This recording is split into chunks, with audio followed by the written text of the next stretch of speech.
ওয়ালাকাদ হাম্মাত বিহি ওয়া হাম্মা বিহা লাউলা আররা বুরহান রাব্বি। হযরত ইউসুফ আলাইহিস সালাম আর জুলাইখার ঘটনা আমাদের সবার জানা আছে। সব দিকে বন্ধ, সব দিকে প্রস্তাব জুলাইখার পক্ষ থেকে, ফার্স্ট লেডি এর পক্ষ থেকে প্রস্তাব।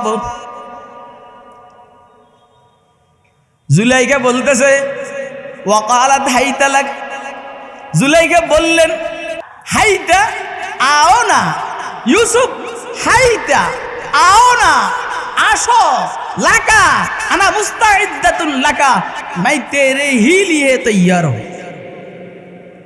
ইউসুফ আসো, আমি তোমার জন্য রেডি। এটা হাইতা লাকা, অথবা হাইতু লাকা মাই তৈয়ার হতে রেডি। এই অবস্থা আপনি বলেন, রাজ পরিবারের মেয়ে, মিশরের ফার্স্ট লেডি। মিশরের মানুষ সুন্দর হয়, সুন্দরী হয়। সাইয়েদুনা ইউসুফ আলাইহিস সালাম মুজাররাদ, একদম জওয়ান, তো মানসিকভাবে কিছুটা আকর্ষণ হতেই পারে। কিন্তু আল্লাহ বলেন ওয়ালাকাদ হাম্মাত বিহি, জুলাইখা পরিপূর্ণ রেডি, লাম কাদ হাম্মাত বিহি। আর ইউসুফ আলাইহিস সালামের টারে ভিন্ন বলছেন হাম্মা বিহা, ইউসুফও একটু একটু। আপনারা কি আমার এই কথাটা বুঝছেন? জুলাইখা হলো ব্যাক টু ওয়া লাকাদ হাম্মাত বিহি, লামে তাকিদ আত তাকিদ। আর ইউসুফেরটা হাম্মা বিহা, কোন রকম ইচ্ছা করছে। অথচ কোরআনে মজিদ সবসময় ইখতিসারকে চায়, সংক্ষিপ্ততাকে চায়। কোরআন মজিদ দুজনের ইচ্ছা যদি একরকম হতো তাহলে বলতেন ওয়ালাকাদ হাম্মা বিহিমা, একজন আরেকজনের প্রতি আকৃষ্ট হয়েছে। আল্লাহ বলেন বিষয়টা এভাবে না, জুলাইখারটা প্রচন্ড ইচ্ছা, ইউসুফেরটা কোন রকম। ওয়ালাকাদ হাম্মাত বিহি ওয়া হাম্মা বিহা লাউলা আররা বুরহান রাব্বি। যদি ইউসুফ আলাইহিস সালাম তার রবের দলিলকে না দেখতেন, হয়তোবা গুনাহের মধ্যে পড়ে যেত। তা এখন দলিলটা কি দোস্ত আহবাব? দলিলটা হইল জেনা যে খারাপ, এই বিষয়গুলো ইউসুফ আলাইহিস সালামের মাথার মধ্যে ঢুকছে।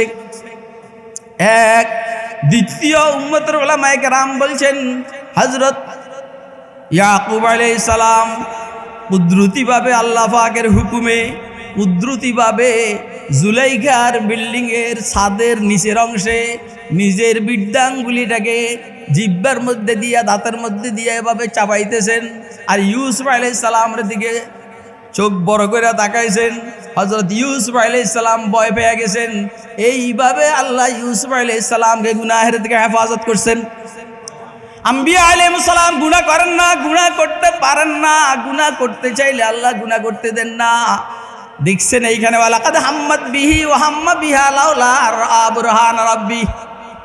কেউ কেউ বলছেন আরো মজার কথা, ওয়ালাকাদ হাম্মাত বিহি শেষ, ওয়া হাম্মা বিহা লাউলা আররা বুরহান রাব্বি। আগের তাফসীর অনুযায়ী ইউসুফ আলাইহিস সালাম হালকা ইচ্ছা করেছেন, এখনকার তাফসীর হবে ওয়া হাম্মা বিহা লাউলা আররা বুরহান রাব্বি। যদি ইউসুফ আল্লাহ পাকের দলিলকে না দেখতেন তাহলে ইচ্ছা করতেন, যেহেতু আল্লাহর দলিলকে দেখেছেন, ইচ্ছাই করেন নাই। আমার কথা কি আপনারা বুঝছেন? এই কথাটা কি বুঝছেন? হালকা চিকন কথা। আগের সূরাতে ইচ্ছা করছেন, যদি দলিল না দেখতেন হয়তো কিছু একটা হইতো। পরের সূরাতে ইচ্ছাই করেন নাই, কারণ আল্লাহ পাকের দলিল দেখেছেন। আল্লাহ আমাদেরকে বুঝার তৌফিক দান করে। তাই আম্বিয়া আলাইহিস সালাম গুনাহের থেকে মাসুম কয় কারণে? একটা হইল মাটি পবিত্র, দ্বিতীয় নম্বর হইল আল্লাহ পাকের জালাল আর জামালের মুরাকাবার মুশাহাদা, তৃতীয় নম্বর হইল আল্লাহ পাক হেফাজত করেন। আল্লাহ পাক কি করেন? এজন্য আম্বিয়া আলাইহিস সালাম গুনাহের থেকে কি, এটা তো শুনছেন আপনারা ইউসুফ আলাইহিস সালামের কথা, আমাদের পয়গম্বরেরটা শুন। এই বসো বাবা, বসো বসো। এমন আমি গামাই গেছি, আমি এই বছর আর ওয়াজ গামাই নাই, আজকে প্রথম গামাইতে আছি।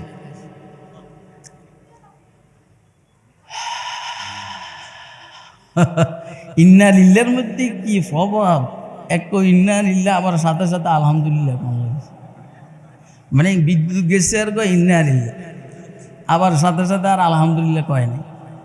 আপনি কি আমার কথা বুঝতে আছেন? শুনেন, আমাদের জন্য অন্ধকার নেয়ামত, আলো নেয়ামত, কথা কয় না? এই জন্য কোরআনে মজিদকে আল্লাহ অন্ধকার দিয়েও শুরু করছেন, কোন সূরা আলো দিয়ে শুরু করছেন। ওয়াল্লাইলি ইযা ইয়াগশা ওয়ান নাহারি ইযা তাজাল্লা ওয়া মা খালাকায যাকারা ওয়াল উনসা ইন্না সাইয়াকুম লাশাত্তা, এটা রাতের অন্ধকার দিয়ে শুরু করছেন। এর পরের সূরা ওয়াদ-দুহা ওয়াল্লাইলি ইযা সাজা মা ওয়াদ্দাকা রাব্বুকা ওয়া মা ক্বালা, এটা দিনের আলো দিয়ে শুরু করছেন। উম্মতের উলামায়ে কেরাম, বিশেষ করে শাহ আব্দুল আজিজ মুহাদ্দিস দেহলভী রাহমাতুল্লাহি আলাইহি বলছেন, অন্ধকারে এই উম্মতের জন্য নেয়ামত, আলো নেয়ামত। অন্ধকারে তাহাজ্জুদ, অন্ধকারে তাহাজ্জুদ, বলেন না অন্ধকারে কি? অন্ধকারে তাহাজ্জুদ। আত্মার হরুমি হো, রাজি হো, গজালি হো, আত্মার हो रूमी हो, राजी हो, गजाली हो, कुछ हाथ नहीं आई বে আহে সাহারগাহি। অন্ধকারে উম্মতের জন্য নেয়ামত, আলো এই উম্মতের জন্য নেয়ামত।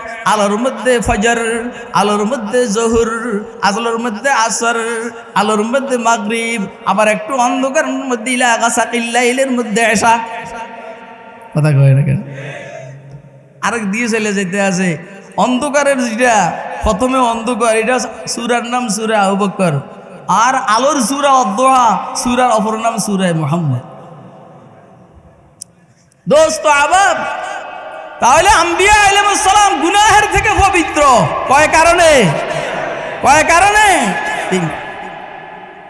ও মাটি পবিত্র, আল্লাহ পাকের জালাল জামালের মুশাহাদা। 3 নম্বরে আল্লাহ হেফাজত করে। হুজুর আকরাম সাল্লাল্লাহু আলাইহি ওয়াসাল্লামের বয়স 12-13 বছর। তো হুজুরের বকরি চড়াইতেন পাহাড়ে। একবার খবর পাইছেন মক্কা শরীফের এক অভিজাত পরিবারের এখানে বিবাহ। তো ছোট মানুষ, বিবাহের অনুষ্ঠান উপভোগ করবেন, এই জন্য সাথীকে বলছেন, তুমি আমার বকরিগুলোর দিকে খেয়াল রেখে, আমি শুনছি এইখানে বিবাহ, কোনো সময় যাই নাই, আজ একটু যাইয়া দেখি। হুজুর গেছেন এইখানে, যারা অভিজাতের হয় আর কি, এতে রুমে হয়। প্রথম দিন, এর আগের দিন হলুদের অনুষ্ঠান হয়। গতকাল পরশু আমাদের মোহাম্মদপুরে যেখানে আমি থাকি, হলুদের অনুষ্ঠান, আমি অস্থির হয়ে গেছি। প্রথম বুঝতাম না, বুঝি না এটা কি। তো আমার ড্রাইভারের হলুদের অনুষ্ঠান, আমি তো হলুদের অনুষ্ঠানকে এরকম ল্যাংটা নিয়ে হয়। আপনাদের চৌমুহানিতে এরকম হয় না, হয় না এরকম, না না হয় না। আচ্ছা, আমি এই পেলের আবু বলি, হয়তো হয়। আল্লাহু আকবার। তো হুজুর সাল্লাল্লাহু আলাইহি ওয়াসাল্লাম এইটা উপভোগ করার জন্য আসছেন। গান বাজনা শুরু হবে, হুজুর নিজে বলেন, হঠাৎ করে আমার ঘুম চলে আসছে। আমি দেখি নেই, অনুষ্ঠানের সূচনা হবে এর আগে আমার ঘুম চলে আসছে। ঘুমের থেকে উঠে দেখি অনুষ্ঠান শেষ হয়ে গেছে, সূর্যের আলো আমার শরীরের মধ্যে লাগতে আছে। অর্থাৎ হুজুরকে দিয়ে আল্লাহ গান শুনাবেন না। আর পরবর্তী উম্মত বলবে, কে নবীও তো গান শুনছে, আমরা শুনলে সমস্যা নেই। এই জন্য আল্লাহ রাব্বুল আলামিন হেফাজত করেন, পয়গম্বরকে আল্লাহ হেফাজত করেন, গুনাহের থেকে হেফাজত করেন। মাটি পবিত্র, মুশাহাদা মুরাকাবাদের মজবুত, এরপর হইলেও আল্লাহ হেফাজত করেন। এই শেষ আম্বিয়া আলাইহিস সালাম মাসুম, বলেন নাকি? এই আকীদা যদি কারো ঠিক না থাকে, তাহলে অন্তত আহলুস সুন্নাহ ওয়াল জামাতের অন্তর্ভুক্ত নয়, সে আহলুস সুন্নাহ ওয়াল জামাতের থেকে খারিজ। হুজুর সাল্লাল্লাহু আলাইহি সাল্লাম বলছেন, ইন্না বনি ইসরাঈল তাফাররাকাত আলা 72 মিল্লাহ ওয়া তাফতারিকু উম্মতি আলা 73 মিল্লাহ কুল্লুহুম ফিন্নার ইল্লা মিল্লাতান ওয়াহিদা ক্বালু ওয়া মান হিয়া ইয়া রাসূলুল্লাহ ক্বালা মা আনা আলাইহি ওয়া আসহাবি। আল্লাহ আমাদেরকে আল্লাহ আহলুস সুন্নাহ ওয়াল জামাতের অন্তর্ভুক্ত থাকার তৌফিক দান।